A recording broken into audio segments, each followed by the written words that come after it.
اعوذ باللہ من الشیطان الرجیم بسم اللہ الرحمن الرحیم وَإِذْ قَالَ مُوسَىٰ لِفَتَاهُ لَا أَبْرَحُ حَتَّىٰ أَبْلُغَ مَجْمَعَ الْبَحْرَيْنِ أَوْ أَمْضِيَ حُقُبًا۔ اب یہ دو رکوع ہیں کہ جن میں حضرت موسیٰ علیہ السلام کے ایک سفر کا ذکر ہے۔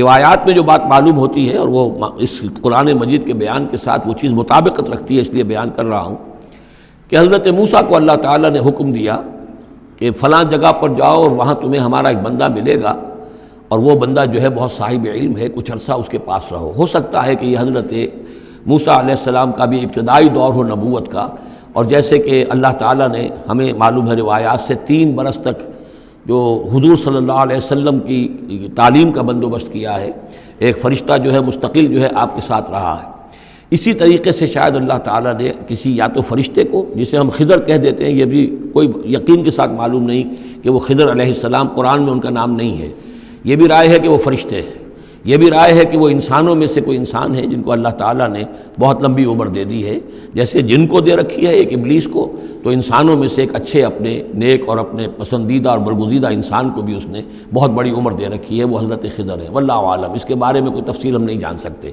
لیکن یہ کہ حضرت موسیٰ علیہ السلام سے کہیں کسی جگہ پر ان کو یہ خیال آ گیا کہ شاید اس وقت روئے ارضی پر سب سے زیادہ علم جو ہے اللہ تعالیٰ نے مجھے عطا کیا ہے، لیکن اس کے لیے پھر ذرا تعدیباً اور تربیتاً اور تعلیماً اب انہیں کہا گیا کہ فلاں ہمارا بندہ فلاں جگہ جاؤ، تمہاری ملاقات ہوگی، کچھ دیر اس کے پاس رہو اور دیکھو کہ وہ اس سے کیا حکمت تم سیکھ سکتے ہو۔ اب اس کے لیے حضرت موسیٰ نکلے ہیں اپنے نوجوان ساتھی خادم کے ساتھ، یوشع ابن نون ان کو ساتھ لے کر۔ وَإِذْ قَالَ مُوسَىٰ لِفَتَاهُ لَا أَبْرَحُ حَتَّىٰ أَبْلُغَ مَجْمَعَ الْبَحْرَيْنِ، اور جب کہا موسیٰ نے اپنے اس نوجوان ساتھی سے جن کا نام یوشع ابن نون ہے کہ میں نہیں باز آؤں گا یہاں تک کہ چلتا رہوں اور پہنچ جاؤں مجمع البحرین تک، جہاں پر کہ دونوں دریا مل جاتے ہیں، او امضیہ حقبا، یا پھر میں چلتا رہوں گا، چاہے وہ مجھے سینکڑوں برس گزر جائیں میں چلتا رہوں گا۔ بتایا گیا تھا مجمع البحرین پر وہ ملے گا، اور خاص نشانی اس کی بتا دی گئی تھی کہ ہمارا وہ بندہ وہاں ملے گا تمہیں۔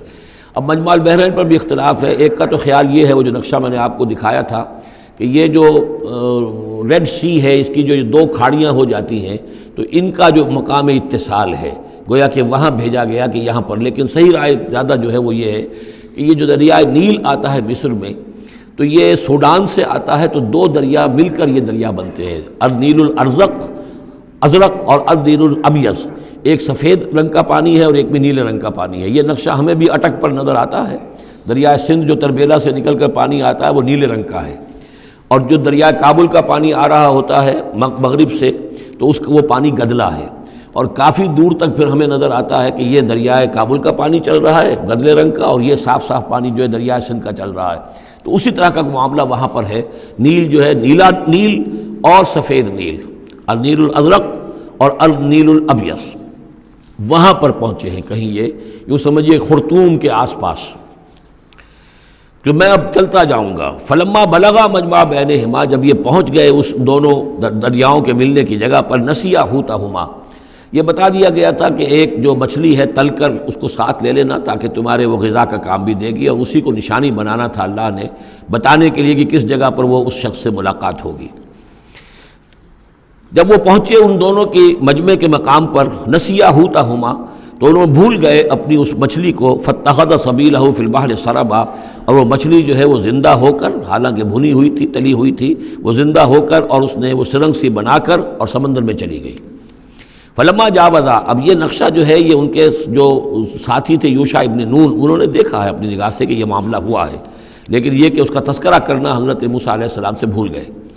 فلما جاوزا، جب وہ وہاں سے آگے نکل گئے، قال لفتاہ آتنا غداءنا، انہوں نے اپنے اس نوجوان ساتھی سے کہا، خادم سے، کہ بھائی ہمارا وہ کھانا لے آؤ، ناشتہ لے آؤ، لقد لقینا من سفرنا ھذا نصبا، اب ہمیں اس سفر سے کوئی تکان طاری ہو گئی ہے، ایگزاسشن ہو رہی ہے۔ اور یہاں یہ نقطہ بیان کیا ہے مفسرین نے کہ چونکہ اس اصل مقام سے آگے نکل آئے تھے اس لیے اب تکان ہوئی ہے، ورنہ جو مقام تک پہنچنا تھا وہاں تک انہیں تکان کا کوئی احساس نہیں ہوا۔ قال ارأیت اذ اوینا الی الصخرۃ، اس نوجوان نے یہ کہا خادم نے کہ آپ دیکھیے، جب ہم اس چٹان کے پاس تھوڑی دیر کے لیے رکے تھے سستانے کے لیے، فإنی نسیت الحوت، تو میں اس مچھلی پر نگاہ رکھنا بھول گیا، اس کی حفاظت کرنا بھول گیا، وما انسانی الا الشیطان ان اذکرہ، اور شیطان نے مجھے بلائے رکھا کہ میں آپ سے ذکر بھی نہیں کر سکا، واتخذ سبیلہ فی البحر، وہ تو زندہ ہو کر اور اس نے اپنا راستہ بنایا اور سمندر میں اتر گئی یا دریا میں اتر گئی. عجبا، بہت عجیب یہ واقعہ تھا جو پیش آیا تھا. قال ذالک ما کنا نبغی، اب حضرت موسیٰ نے کہا اسی کے تو ہم تلاش میں تھے، یہی تو نشانی بتائی گئی تھی کہ یہاں پر، اب چلو واپس وہیں. فارتدا علی آثارہما قصصا، تو وہ اب لوٹے اپنے نقوش پا کو دیکھتے ہوئے، چونکہ وہیں پہنچنا ہے اب جہاں پر کہ وہ مچھلی جو ہے وہ زندہ ہو کر اور دریا میں اتر گئی تھی. فوجد عبدا من عبادنا، اب جو وہاں پہنچے تو پایا ہمارے بندوں میں سے ایک خاص بندے کو. آتیناہ رحمتا من عندنا، ہم نے اسے رحمت عطا کی تھی خاص اپنے پاس سے. وعلمناہ من لدنا علما، اور اسے علم سکھایا تھا خاص اپنے پاس سے. یہ علم لدنی ایک اصطلاح ہے جو یہیں سے لفظ اخذ کیا گیا ہے. ایک علم وہ ہے جو ہم سیکھتے ہیں، جو بھی پڑھتے ہیں سیکھتے ہیں، تفسیر پڑھی ہے، عربی پڑھی ہے، نحو پڑھی ہے، فقہ پڑھی ہے، یہ علم حاصل ہو رہا ہے، یا جیوگرافی پڑھی ہے، تاریخ پڑھی ہے. ایک وہ علم ہے جو اللہ کسی کے دل میں ڈال دیتا ہے بغیر کسی مادی طور پر دنیاوی اعتبار سے کسی تحصیل علم کی مشقت سے گزرے ہوئے. اس کو علم لدنی کہتے ہیں.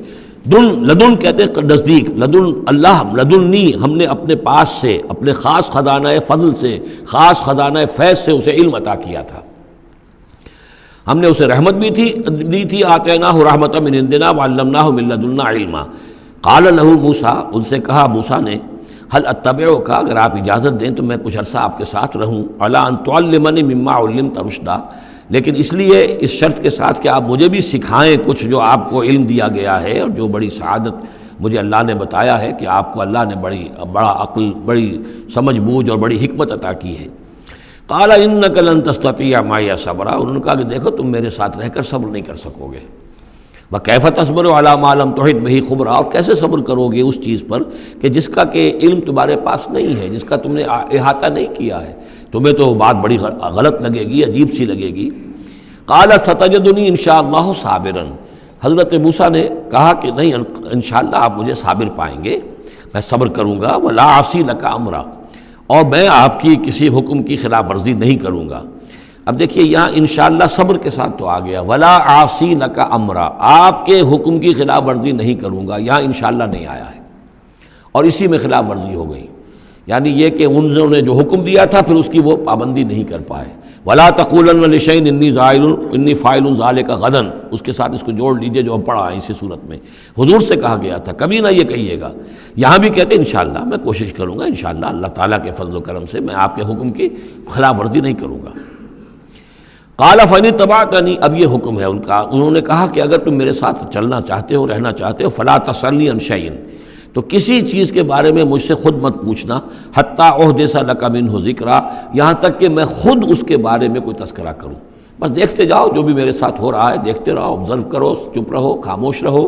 میں جب مناسب سمجھوں گا جو اصل حکمت ہے ان چیزوں کی کہ جو تمہارے مشاہدے میں آئیں گی وہ میں تمہیں بتا دوں گا، لیکن تم مجھ سے سوال نہیں کرو گے. فانطلقا، اب وہ دونوں چلے، گویا کہ حضرت موسیٰ نے وہ بات مان لی. حتی اذا رکبا فی السفینۃ، یہاں تک کہ جب وہ دونوں سوار ہوئے کشتی میں. خرقہا، اب ان صاحب نے، یہ جو صاحب موسیٰ انہیں کہیں یا حضرت خضر کہیں، انہوں نے کشتی کا ایک تختہ اکھاڑ دیا. قال خرقتہا لتغرق اہلہا، اب حضرت موسیٰ علیہ السلام کہاں خاموش رہنے والے تھے. اتنا غلط کام کر رہے ہو تم، ساری کشتی کو ڈبونا چاہتے ہو. کیا تم نے توڑ ڈالا ہے، پھاڑ دیا ہے اس کشتی کو تاکہ غرق کر دو اس کے اندر جو سوار ہیں ان سب کو. لقد جئت شیئا امرا، یہ تو آپ نے ایک بہت غلط کام کیا، بہت بھاری ایک جرم ہے جو آپ سے سرزد ہوا ہے. قال الم اقل انک لن تستطیع معی صبرا، انہوں نے کہا کیا میں نے نہیں کہا تھا کہ تم میرے ساتھ صبر نہیں کر سکو گے. تو اصل بات سمجھ لیجئے وہ کیا ہے کہ دنیا میں جو ظاہر میں کوئی عمل ہو رہا ہوتا ہے ہم اس کو دیکھتے ہیں، اس کے پیچھے اللہ کی کیا مشیت کام کر رہی ہے وہ ہمیں نظر نہیں آتی. بظاہر کوئی شے ہمارے لیے بری ہے، اس کے پیچھے کوئی خیر آ رہا ہے، ہم اس بری چیز کو برا سمجھ کر اور وہ ہم جو ہے نالا و شیون کا معاملہ اختیار کر لیتے ہیں. عسیٰ ان تکرہوا شیئا وہو خیر لکم وعسیٰ ان تحبوا شیئا وہو شر لکم واللہ یعلم وانتم لا تعلمون. یہ ہے اصل میں وہ بات کہ جو سورہ بقرہ میں ہم نے پڑھی تھی. ہو سکتا ہے تم کسی چیز کو برا سمجھو جبکہ حقیقت میں وہ تمہارے لیے بہتر ہو، اور ہو سکتا ہے کہ تم کسی چیز کو اچھا سمجھو، حقیقت میں تمہارے لیے وہ مضر ہو. اللہ جانتا ہے، تم نہیں جانتے. تو تفویض الامر ہونا چاہیے اللہ کی طرف. اے اللہ جو تجھے میرے لیے پسند ہے.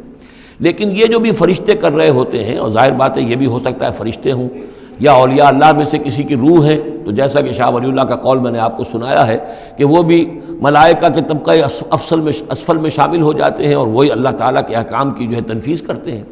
تو یہ شرعی احکام نہیں ہے، یہ تکوینی احکام ہے۔ کسی کا بچہ جو ہے چھت کے اوپر سے گرا مر گیا، اب وہ تو چیخ رہا ہے، ماں بھی چیخ رہی ہے، بہن بھائی بھی چیخ رہے ہیں، اب کیا پتا کہ یہ بچہ جو ہے اگر بڑا ہو جاتا تو یہ ماں باپ کے لیے سوہان روح ہوتا۔ اللہ نے ان کے لیے خیر کیا ہے کہ اس بچے کو اس وقت لے لیا ہے، لیکن انہیں تو پتہ نہیں کہ آئندہ کیا ہونا تھا۔